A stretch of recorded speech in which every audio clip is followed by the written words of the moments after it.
Modulus function.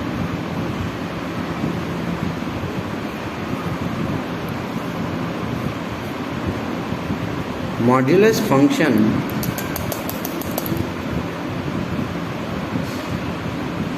वही जैसे हमने सिग्नम फंक्शन पढ़ा, आइडेंटिटी फंक्शन पढ़ा, वो फिक्स हैं कि भाई f x is equal to x identity function, f x is equal to -1 x less than 1 है तो 0 है, तो एक्स इज इक्वल टू 0 है तो 0, एक्स ग्रेटर देन 0 है तो +1, वो भी फिक्स है। पर पॉलिनोमियल फंक्शन में हमने एग्जांपल देखा है ना, कांस्टेंट फंक्शन में भी एग्जांपल देखा, वैसे ही मॉड्यूलस फंक्शन में भी हम एग्जांपल लेके समझेंगे। F x is equal to x -4। ये जो दो साइन हैं ये हम 7th में पढ़ लेते हैं, वैसे ये एब्सोल्यूट वैल्यू के साइन पढ़ते हैं उस टाइम, ठीक है। इसका अर्थ क्या होता है कि भाई अगर इस साइन के अंदर -2 लिखा है तो भी +2 वैल्यू आएगी, -4.5 है तो भी +4.5, +7 है तो भी +7, -7 है तो भी +7 है इसकी वैल्यू। ये होता है मॉड्यूलस फंक्शन।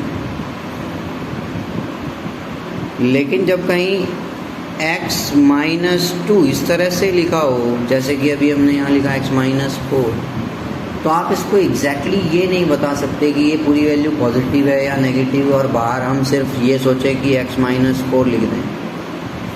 नहीं, पॉजिटिव भी हो सकता है और नेगेटिव, ठीक है। तो इसलिए इसको एक तरीका है कि फंक्शन को रीडिफाइन कर दिया जाए।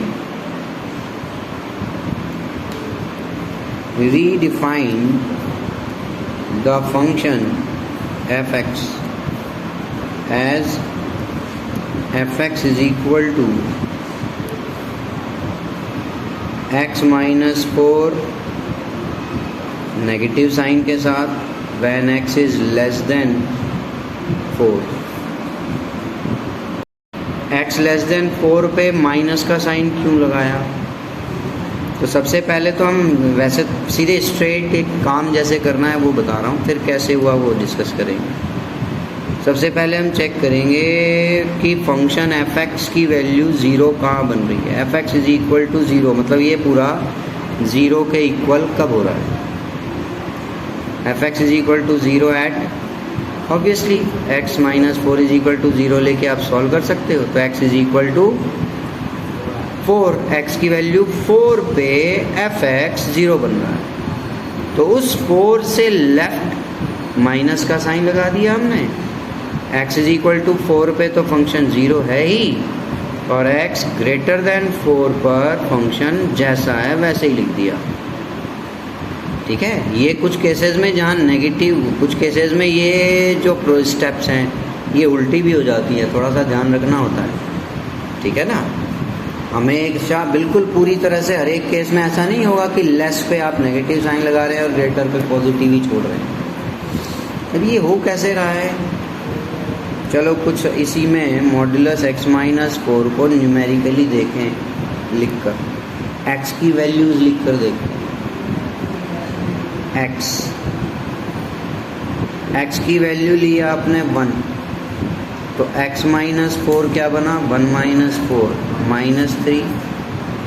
x की वैल्यू 2 लिया आपने, 1 2 - 4 -2 बना, 3 3 - 4 -1, 0 लिया आपने, 0 - 4 -4, -7 लिया आपने, -7 - 4 इज -11। ये विदाउट मॉड्यूलस है ना, वैल्यू x-4 की है। x की जिस वैल्यू को हमने लिया वो सारी अभी हमारी 4 से लेस है। देखो ये सारी वैल्यू 4 से लेस है, मतलब जिस पॉइंट पे फंक्शन 0 के इक्वल बन रहा है उससे लेफ्ट फंक्शन मतलब मॉड्यूलस का साइन जो है एब्सोल्यूट वैल्यू का साइन, उसके अंदर जो लिखी हुई है एक्सप्रेशन लिखा हुआ है वो नेगेटिव वैल्यू दे रहा है। अगर ये एक्सप्रेशन नेगेटिव वैल्यू दे रहा है पर अगर हम साइन लगा देते हैं x-4 पे मॉड्यूलस का साइन, तो ये वैल्यू क्या बन जाएंगी 3, 2, 1, 4, 7 सारी पॉजिटिव हो जाएंगी। इनको पॉजिटिव बनाने के लिए हम तो यहाँ जो लिख रहे हैं रीडिफाइन जब कर रहे हैं हम, वो मॉड्यूलस का साइन नहीं लगा रहे। तो कैसे ये पॉजिटिव बनेंगे? तो इनके साथ माइनस का साइन लगेगा, तो ये क्या बन जाएंगे? पॉजिटिव बन जाएंगे।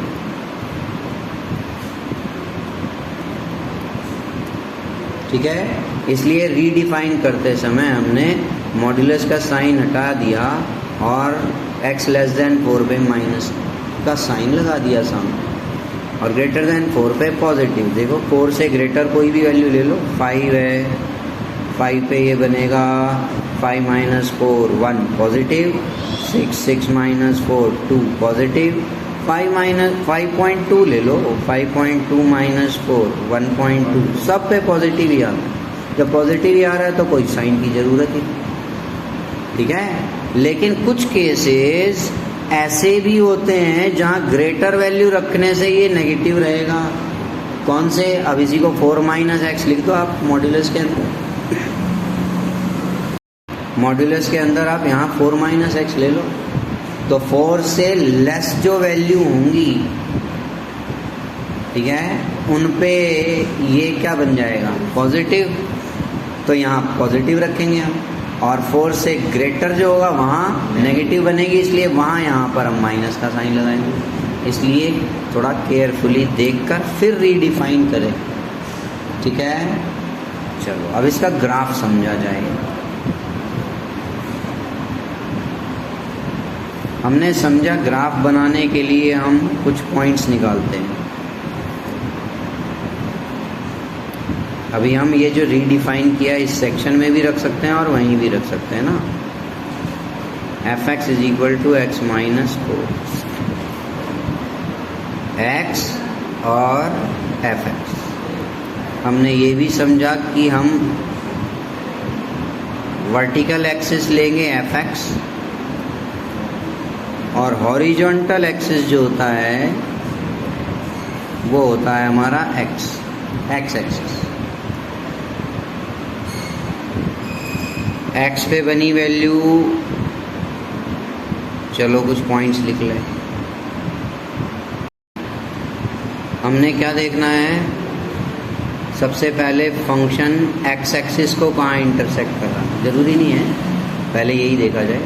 x एक्सिस को कहाँ इंटरसेक्ट करेगा? जहाँ fx 0 होगा, मतलब fx 0 ले लो, तो x की वैल्यू क्या बनेगी? 4 बनेगी ना, 4 - 4 0। अब y एक्सिस को कहाँ इंटरसेक्ट कर रहा है ये देख लो, तो y की x की जगह 0 लिखोगे। y एक्सिस जहाँ इंटरसेक्ट करता है, y एक्सिस पे सारे x कोऑर्डिनेट 0 होते हैं। x 0 ले लिया, x 0 लिया तो y की fx की वैल्यू क्या बनी? +4। कैसे बनी? 0 - 4 -4 आया। अब एब्सोल्यूट वैल्यू का साइन है तो क्या आएगा? +4 आएगा। ठीक है, अब कुछ एक वैल्यू और रख लीजिए और फिर प्लॉट कर दीजिए। 1 रखा, 3 आएगा।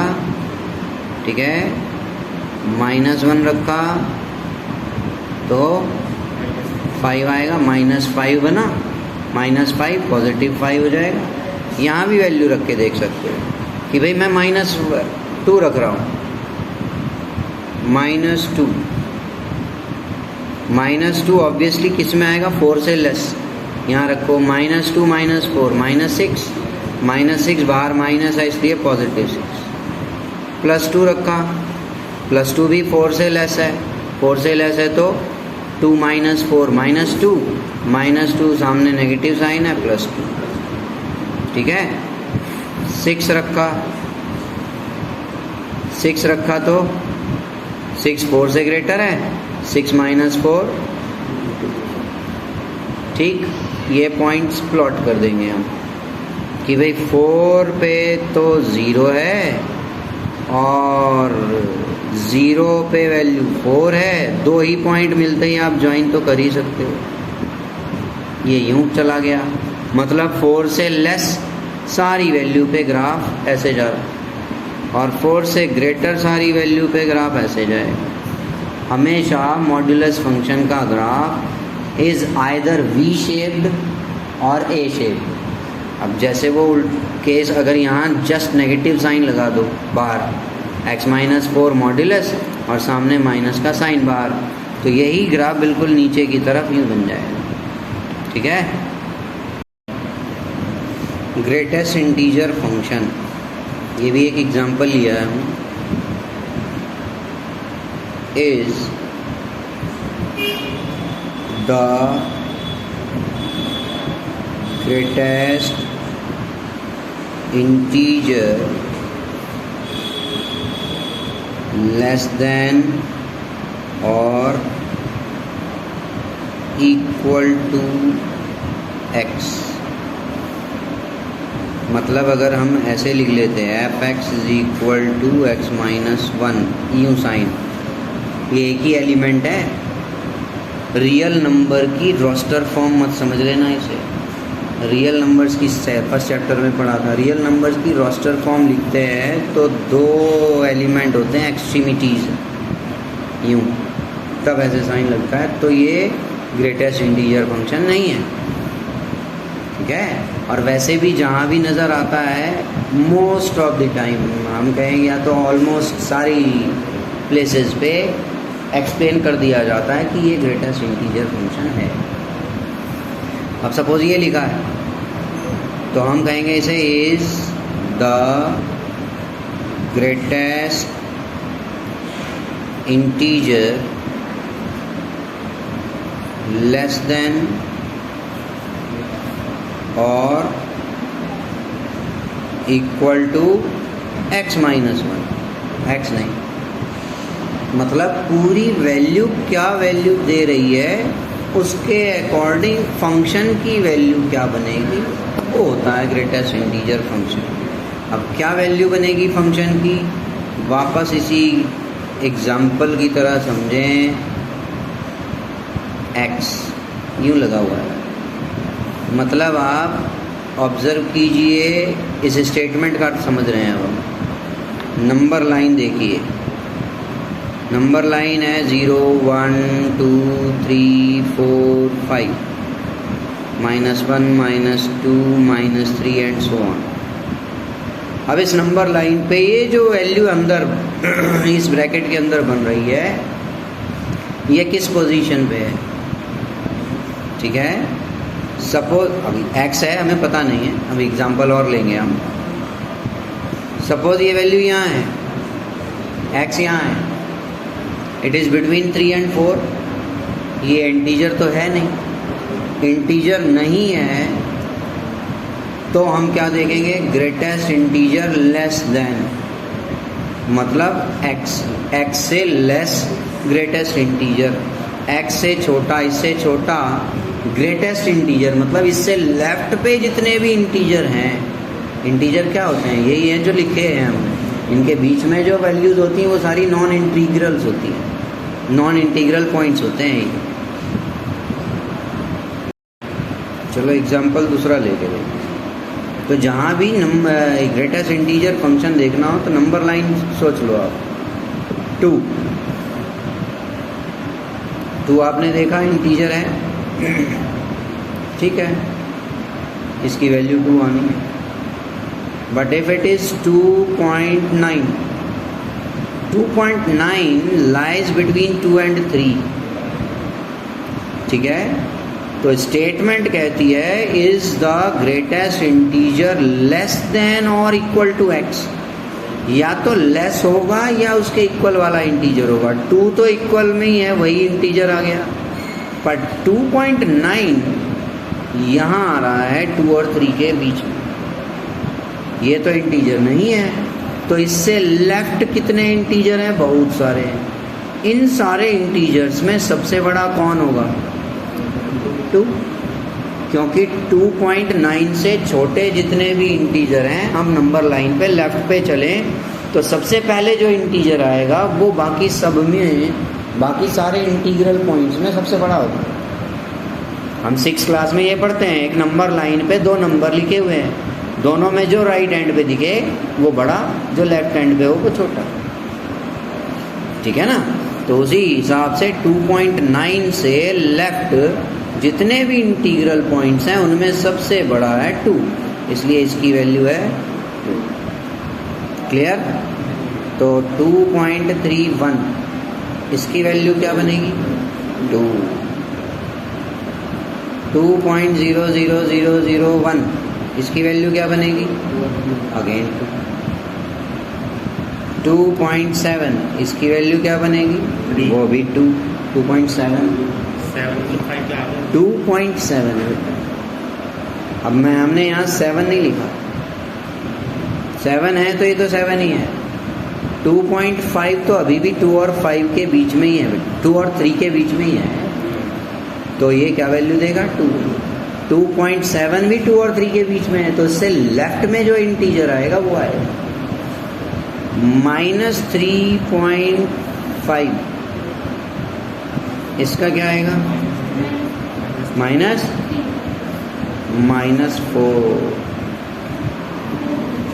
क्योंकि -3.5 आपको -3 और -4 के बीच में मिलेगा। यहाँ है तो इससे लेफ्ट में सबसे बड़ा इंटीजर कौन सा? -4। ठीक है? ठीक, तो ये हुआ ग्रेटेस्ट इंटीजर फंक्शन। इसका ग्राफ भी बहुत बढ़िया होता है। चलिए जो एग्जाम्पल लिए पहले इन्हीं से। 2, x की वैल्यू 2 है तो fx की वैल्यू भी 2 है। पॉइंट प्लॉट करते हैं, 2 है तो fx की वैल्यू भी 2। ठीक, 2.1 तब भी fx की वैल्यू 2 है। 2.2 तब भी fx की वैल्यू 2 है। 2.9 तब भी fx की वैल्यू 2 है। ठीक है?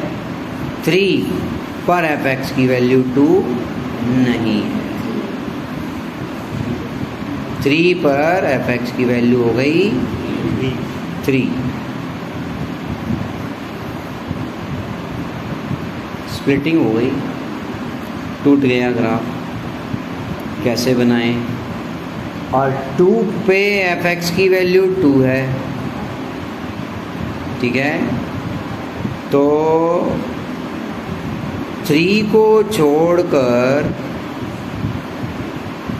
बाकी सारी वैल्यू पे fx की वैल्यू क्या बन रही है? 2।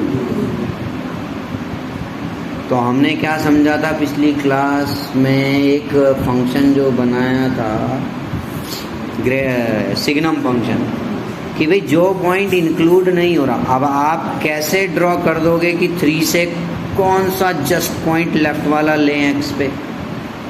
Is it 2.9? No. 2.99? No. 2.999? Absolutely not. तो हमें 3 को देखना ही पड़ेगा, यहाँ शो करना पड़ेगा, पर 3 इंक्लूडेड नहीं है क्योंकि 3 पर वैल्यू 2 नहीं बन रही फंक्शन। तो हम कैसे रिप्रेजेंट करेंगे इस 3 को? हॉलो सर्कल बना के। 2 पे तो 2 है ही। ऐसे ही 3 से 4 तक ग्राफ बनेगा ऐसा। 1 से 2 तक ग्राफ बनेगा ऐसा। 1 पे 1, 1.1, 1.9 तक 1, 2 पर 2 आएगा, इसलिए ये सब। ठीक है?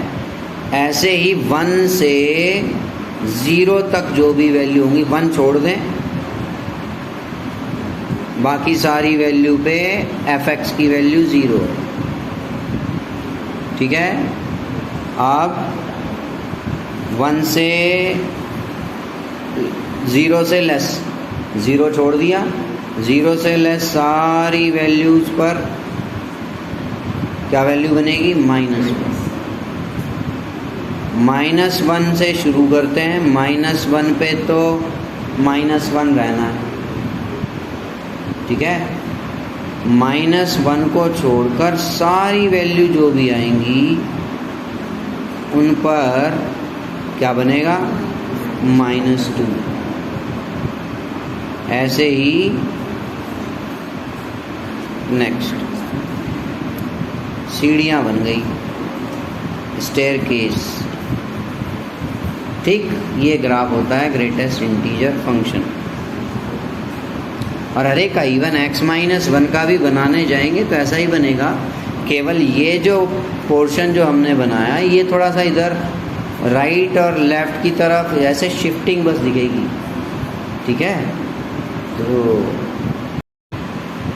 एक्सपोनेंशियल फंक्शन, एक्सपोनेंशियल फंक्शन क्या है पहले हम कुछ समझें। f(x) = x⁴ a and f(x) = a⁴x। जब बेस वेरिएबल हो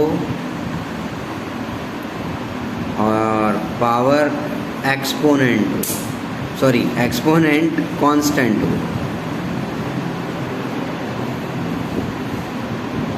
तो हम इसे कहेंगे पॉलिनोमियल फंक्शन। लेकिन जब बेस कांस्टेंट वैल्यू हो और पावर वेरिएबल हो तब हम इसे कहेंगे एक्सपोनेंशियल फंक्शन। तो कुल मिला के exponential function is the function where base is constant and power exponent is a variable, ठीक है। बहुत सिंपल सा समझेंगे बस। इसमें क्या डिफरेंस होता है कि नॉर्मल पॉलिनोमियल फंक्शन और एक एक्सपोनेंशियल फंक्शन में। जैसे x की पावर 2 एक पॉलिनोमियल फंक्शन और 2⁻x एक एक्सपोनेंशियल फंक्शन। अब x की कुछ वैल्यू ली जाए, x की वैल्यू लेते हैं 1, यहाँ भी 1 और यहाँ वैल्यू 2। x की वैल्यू 2, 4, यहाँ भी x की value 3, 3² is 9, 2⁻³ is 4, 16, 5, 25, 32, 6, 36, 64, 7, 49 is 128, 8, 64 and this one gives 256 and so on. What does this mean? कि एक्सपोनेंशियल फंक्शन हायर वैल्यूज़ पे ज़्यादा फास्ट इंक्रीज होता है as compare to corresponding polynomial function.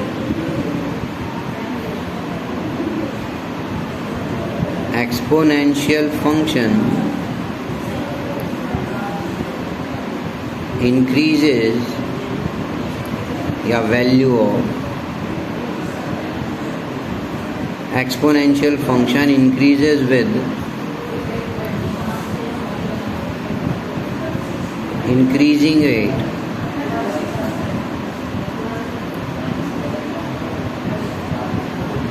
at higher values of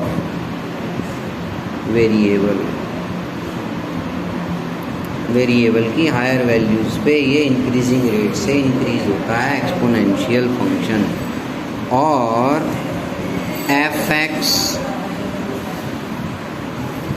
F x is equal to e raise to the power x, इसको कहते हैं natural exponent, जिसमें ई एक कांस्टेंट टर्म है। इसकी वैल्यू मानी जाती है अप्रॉक्सीमेटली 2.7178 या 2.7189 समथिंग। हमारे लिए ज़रूरत नहीं होती मैथमेटिक्स में पर्टिकुलर, ठीक है।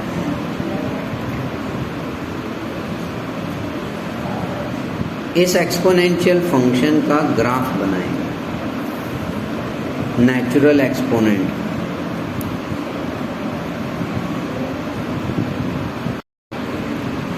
चलो सबसे पहले ग्राफ बनाने के लिए x इज इक्वल टू 0 लें।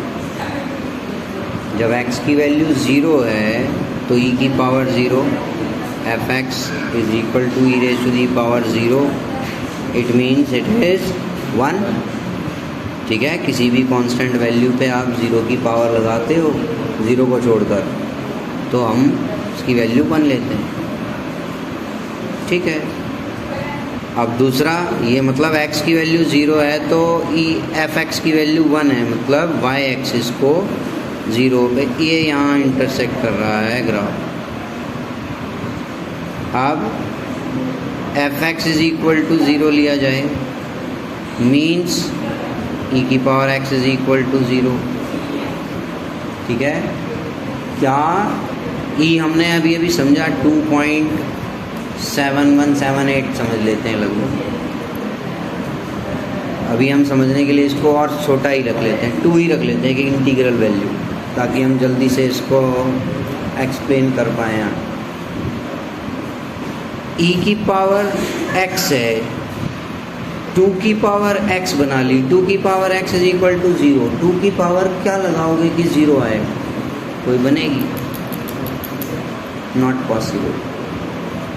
2 की या किसी भी कांस्टेंट वैल्यू की कुछ भी पावर लगा लो, 0 बन ही नहीं सकता, इज नॉट पॉसिबल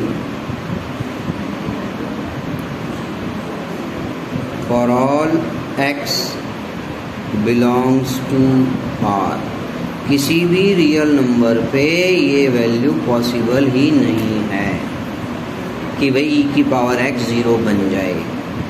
इसका मतलब हुआ जब x की वैल्यू एफ एक्स की वैल्यू 0 हो ही नहीं रही, एफ एक्स की वैल्यू 0 नहीं बन रही का मतलब है ग्राफ ही x का टच ही नहीं करेगा x एक्सिस को। Imply graph of f x is equal to e x never touches x axis, x axis को कभी टच ही नहीं कर सकता। अब x की वैल्यू देखो 1 रखो, 1 रखी तो ये 2 की पावर 1 सपोज 2, x की वैल्यू 2 रखी, ठीक है। x की वैल्यू 2 रखी तो ये 2 की पावर 2 4, 3 रखी, ये इसीलिए लिया मैंने, यहाँ से इससे समझ में आया कि इंक्रीज़ होती जा रही है और बहुत फास्ट इंक्रीज़ हो रही है, तो ये तो ग्राफ कुछ यूँ चढ़ता जाएगा, ठीक है। लेकिन what about negative values? Negative values रखो, e की पावर -1, बस ये 1/e हो जाए, e की पावर -2 1/e की पावर 2 हो जाएगा, e की पावर -3 1/e की पावर 3 हो जाएगा। It means denominator gradually increase होता जा रहा है, डिनोमिनेटर इंक्रीज होता जा रहा है, तो एफ एक्स की वैल्यू मतलब f x is equal to e x की वैल्यू बहुत छोटी होती चली जा रही है। जब ये वैल्यू बहुत छोटी होती चली जा रही है, लेकिन हमने इस पार्ट में देख लिया कि भी 0 एक्स एक्सिस को टच नहीं करेगी कभी, इट मीन्स इसका ग्राफ कुछ यूँ कम होते होते almost parallel to x axis तो हो जाएगा, पर एक्स एक्सिस को कभी टच नहीं करेगा। तो ये ग्राफ हुआ f x is equal to e x. ठीक है।